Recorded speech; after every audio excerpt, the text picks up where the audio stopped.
Окупанти навмисно створюють нестерпні умови для кримських татар, аби витіснити корінний народ з батьківщини. Учасники національного руху та небайдужі з усього Криму у відеозверненнях закликають припинити репресії та беззаконня. Нагадали про більше сотні політв'язнів і вимагали покарати причетних до катування Нарімана Аметова. Мы всеми средствами поддерживаем его. Мы будем поддерживать друг друга и никогда не будем согласны с тем, что творят с нашими людьми.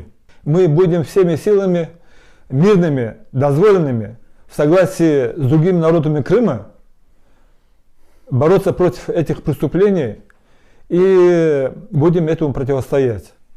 Это вопиющая дикость.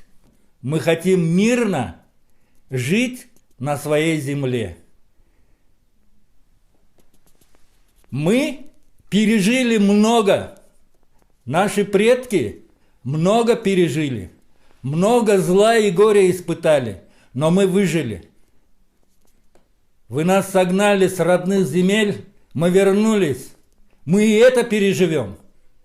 А что будет с вами, когда вы предстанете пред Всевышним? Сегодня, не 18 и не 19 век, сегодня 21 век, когда вообще-то люди уже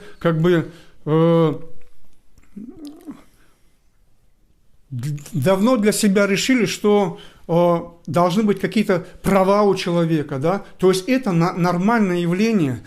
Но несмотря на это, в Крыму происходят вот такие вот чудовищные, фашистские, нечеловеческие обращения. В свое время Потемкин, когда прибыл к Екатерине, он посетил Крым, и когда вернулся, то он сказал: «Земля сия благодатная, и посему она должна быть заселена природными россиянами». Вот эта политика, она претворяется в жизнь. Вы видите, сюда массово переселяется людей, создаются условия для крымских татар, как коренного народа, создать невыносимые такие условия, вытеснить их отсюда, чтобы нас здесь не было. Методи окупаційних карателів стають дедалі жорстокішими, наголошують у відеозверненнях небайдужі жінки з усього Криму. Как бы вы нас не били, как бы вы нас не пугали, мы все сильнее и сильнее объединяемся. Только так мы можем жить. Единство – это наша сила в этом бесправном государстве.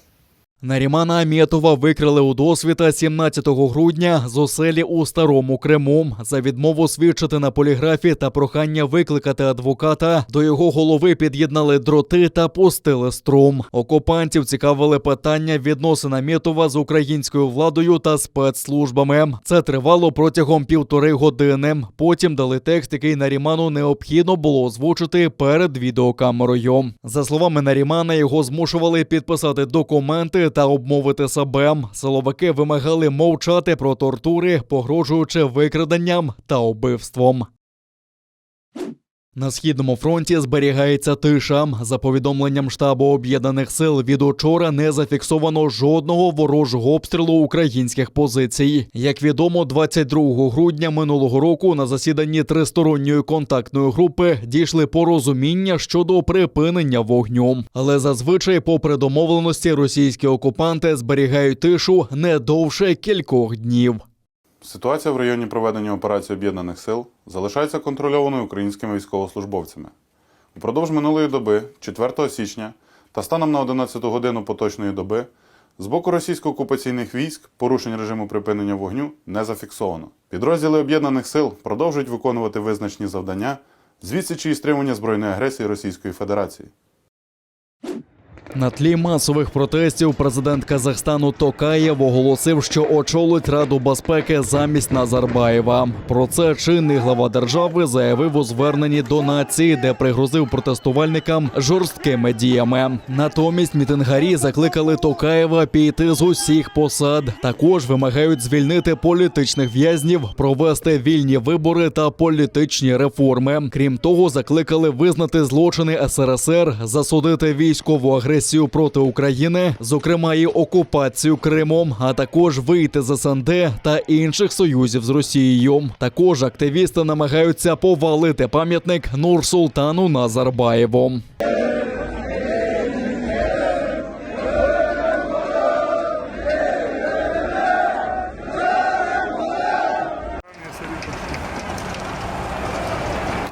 Демонстранти увірвалися до адміністрації Алмати та Актобе. Поліція в Алмати намагається розганяти протестувальників, які штурмують урядові будівлі. Запеклі протести не припиняються у Казахстані з 2 січня. Людей обурило раптове підвищення ціни на пальне. Зріджений газ подорожчав удвічі – з 60 до 120 тенге за літр. Але економічні вимоги швидко переросли у політичні.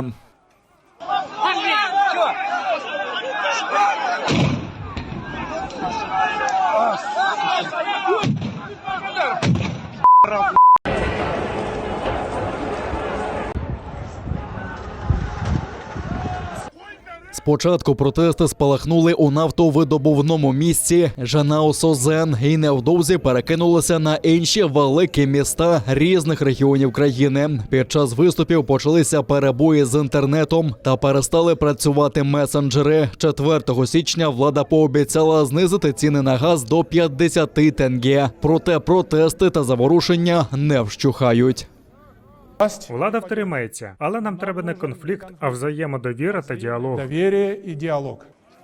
Президент країни підписав відставку уряду, а ще на 2 тижні увів надзвичайний стан в Алмати та в Мангістауській області. Тепер з 11-ї вечора до 7-ї ранку діє комендантська година. Заборонено усі заходи, обмежено свободу пересування, не можна продавати зброю, боєприпаси та алкоголь. Зброю у жителів вилучають. Також у людей перевірятимуть документи, оглядатимуть машини та речі, а ще здійснюватимуть особистий огляд.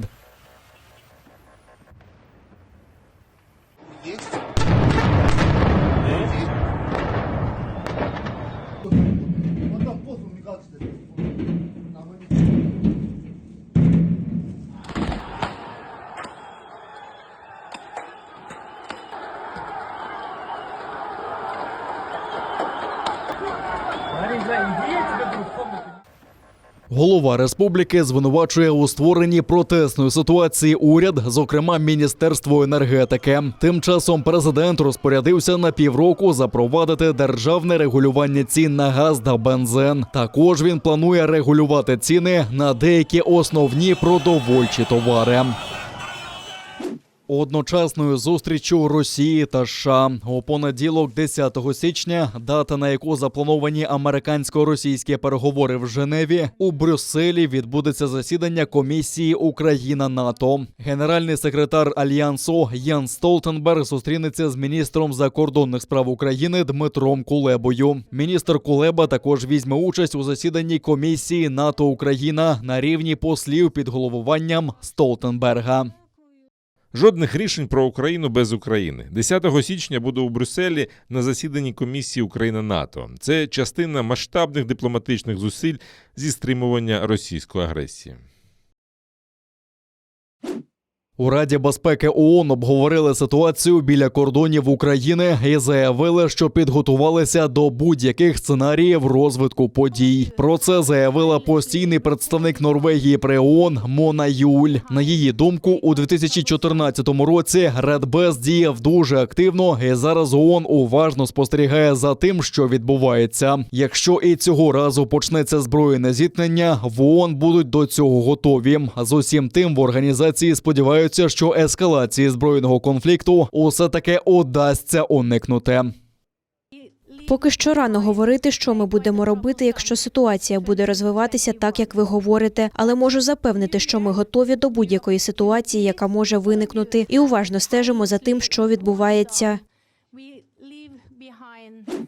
ЄС і НАТО повинні активніше готуватися до різних сценаріїв вторгнення Росії в Україну. Про це заявив міністр закордонних справ Латвії Едгарс Рінкевичс. В інтерв'ю латвійському телеканалу він заявив, що це може бути як повномасштабна війна, так і локальні операції. Рінкевичс наголосив, що планує звернути увагу на необхідність активнішої підготовки до загрози, зокрема можливих подальших гібридних дій Росії проти України. країни.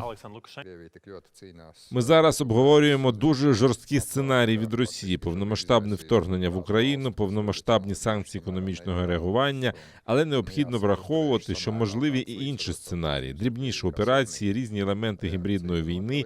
І я думаю, що як НАТО, так і ЄС мають працювати у цьому напрямку. Якщо Росія вживе агресивних дій проти України, я думаю, що напруженість буде величезною і будуть вжиті заходи. У 2021 році інфляція у Туреччині перевищила 36%. Це найвищий рівень за 19 років при владі Реджепа Таїпа Ердогана. Як вважають економісти, результат політики урізання процентних ставок. Серед країн Європи Туреччина посіла перше місце за швидкістю зростання споживчих цін, а у світі – 8. У самому лише грудні ціни в країні зросли майже на 14%. Турки скаржаться, що офіційні цифри занижені. Рівень інфляції, про який кажуть, насправді не такий. Ми всі знаємо, що є величезна різниця між тим, що оголосив Інститут статистики Туреччини, і інфляцією на ринку, на вулицях у торгових центрах. Зараз важко задовольнити навіть основні потреби. Ми не можемо дозволити собі жити як люди, наприклад, розваги, відпустки чи відпочинок від роботи. Ми лише працюємо, щоб купити основні товари. Президент упевнений, що зниження відсоткових ставок дасть добрий результат, зокрема привабить інвестиції і збільшить експорт. Він також обіцяє невдовзі знизити інфляцію до показників менших за 10%. Як і інші країни, наша зіткнулася з проблемою інфляції. Сьогодні оголосили, що у 2021 році вона становила 36%. Нам дуже сумно, що наші громадяни з цим зіштовхнулися.